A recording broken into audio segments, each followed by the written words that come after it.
go back in time, you will recall that Ford Motor Company of US was one of the first automotive companies to have come into India post the opening up of the Indian economy. And the launch vehicle was the Ford Escort, a car that received somewhat of a lukewarm response. Ford followed this up with the Ford Icon in 1998 and the Endeavour and the Fiesta later on. But all these cars didn't receive the kind of success Ford might have expected. The big ticket item really came in 2010 when they launched the compact hatchback, the Figo, and they followed it up with the EcoSport in 2013, and that seemed to be a big success. But now Ford seems to be on a roll because they are going to launch 3 new products in the Indian market this year, starting with this one, the Figo Aspire.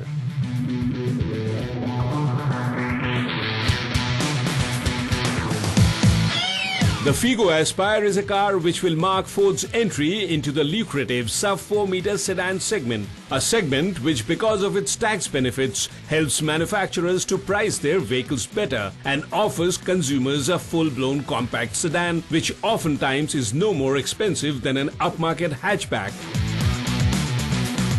I must say, at times I am quite confused by the way manufacturers name their cars. To me, it doesn't seem very logical or even reasonable. Take the case here.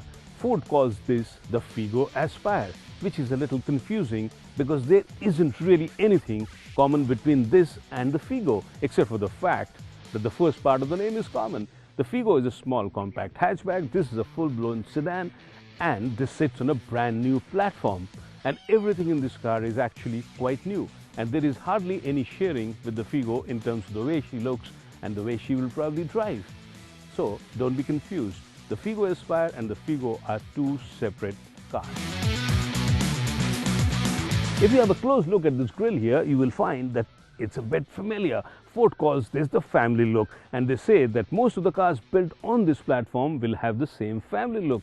The only thing I have against the so-called family looks is the fact that after a while they all appear to look the same. And that's something which takes away the freshness from the car. So Ford has to do something to make the cars look a little bit different.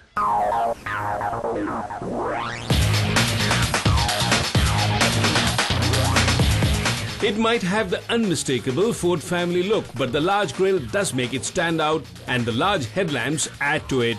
And when viewed in side profile, the car does look proportionate and well balanced, in spite of the fact that the rear, as to be expected in cars of this size, does end a bit abruptly.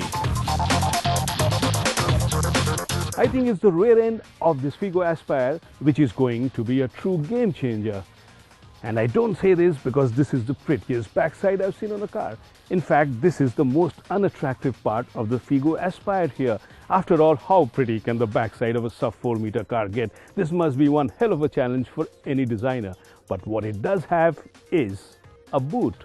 And we Indians love a boot, don't we? This is 359 liters of very usable space, which is sure to come in very handy on an everyday basis.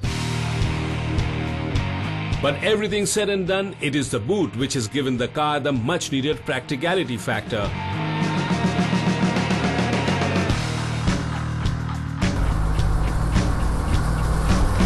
Ford will launch this Figo Aspire with 2 engine variants, a base 1.2 litre petrol engine and a much bigger 1.5 litre diesel engine. But also in the petrol engine, you get a 1.5 litre which would be mated to a 6-speed automatic gearbox. And for all of you who hate changing gears in our crowded city condition, that should be a boon, that should be the car to have. What I drive today is the 1.5 litre diesel, the trusted and the reliable TDCI engine which does duty on many Ford models in India. But for this car, the engine has been tweaked to make it a little more fuel efficient. In fact, what Ford has tried to do in this car is to find a nice balance between the power output as well as fuel efficiency. Consequently, what you get in this car is 100 PS of max power, 250 Newton meters of torque, which is pretty good for a car like this. And in terms of fuel efficiency, you get close to 26 kilometers to a litre according to ARAI certification, which is just fantastic.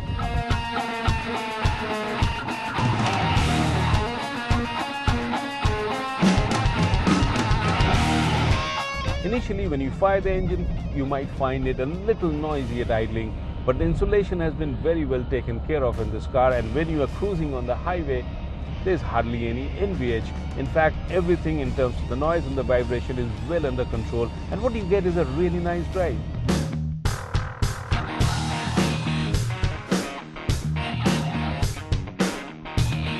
In fact, I find the engine quite punchy at the lower revs, and in terms of cruising on the highway, it's quite good. You get to 3-digit cruising speeds quite easily, and on the highway the car feels quite balanced and planted, and it's very reassuring in terms of the way she feels.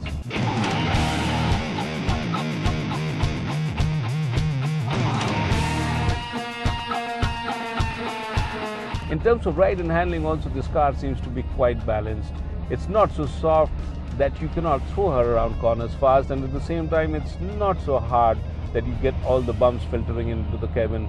In fact, it's a typical Ford, good on the handling, good on the engine, and if you are to compare it with the competition, I think she drives quite well. In fact, better than what you will get in this segment.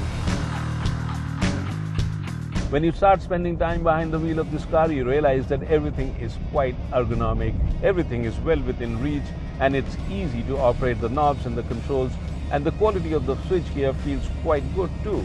The engine is mated to a 5-speed manual gearbox here, and in fact the gears slot in quite well.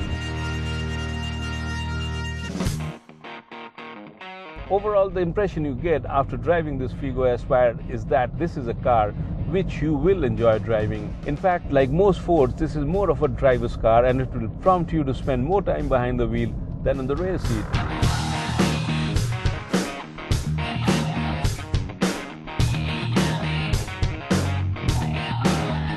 If so far you had been favorably disposed towards how the car looks from outside, then I think once you get inside the car, you will be impressed too. This reeks of a car really well made, although somewhat predictable in terms of the color schemes. It's beige and grey, which you see in many cars, but the quality of the material looks quite good, and the seats also come with nice fabric. In fact, in the top trim, you get all leather seats. And what pleases me here is the fact that this is all very practical. And why I say this is because it has got plenty of space inside.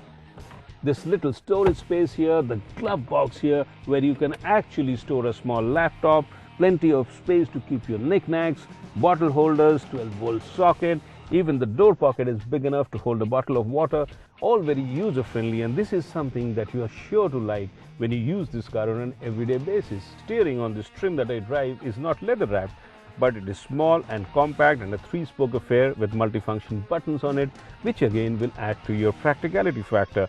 The instrumentation here is small, it's not large dial, but it's quite visible, and what I really like is the key here. This key will help you program the car. In fact, you can limit the top speed of the car and even the volume of the stereo, something that will come in very handy if you have teenage kids or an errand driver.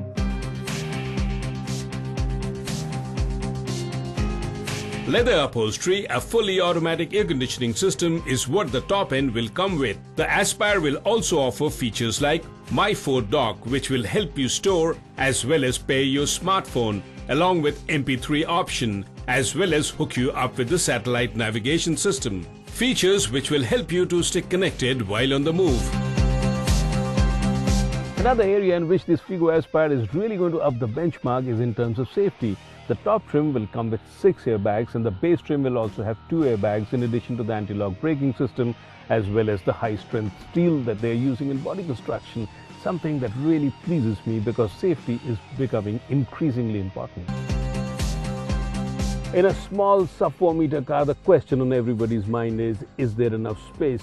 And I can tell you, yes, there is. There is plenty of knee room, enough headroom and enough shoulder room, provided of course that you are an average sized adult. But if you are going to carry 3 passengers in the back seat, I would strongly advise against it, because then in that case, it's going to be a tight squeeze. Instead, if you put this handrest down and you have only one more passenger here, life's going to be a lot more comfortable. The Figo Aspire might pack in a lot of features and plenty of space, but all is not well when it comes down to the build quality of the exterior.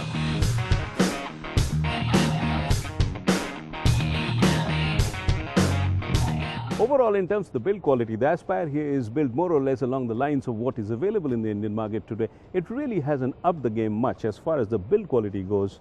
If you open the door and shut it as well, what you don't hear is a solid third. Instead, you hear a tinny sound. But the major problem that I have is with the shut line, especially on the boot lid here. If you look at it from a distance, you might get the impression the boot is not fully closed, and I think Ford should have done better than this.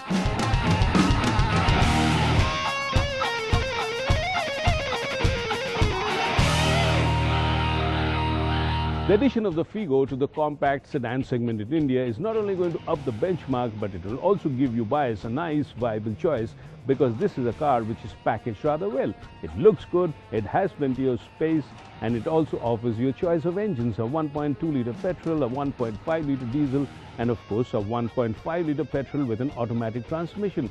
So the package really would work well, provided of course Ford does manage to price it right.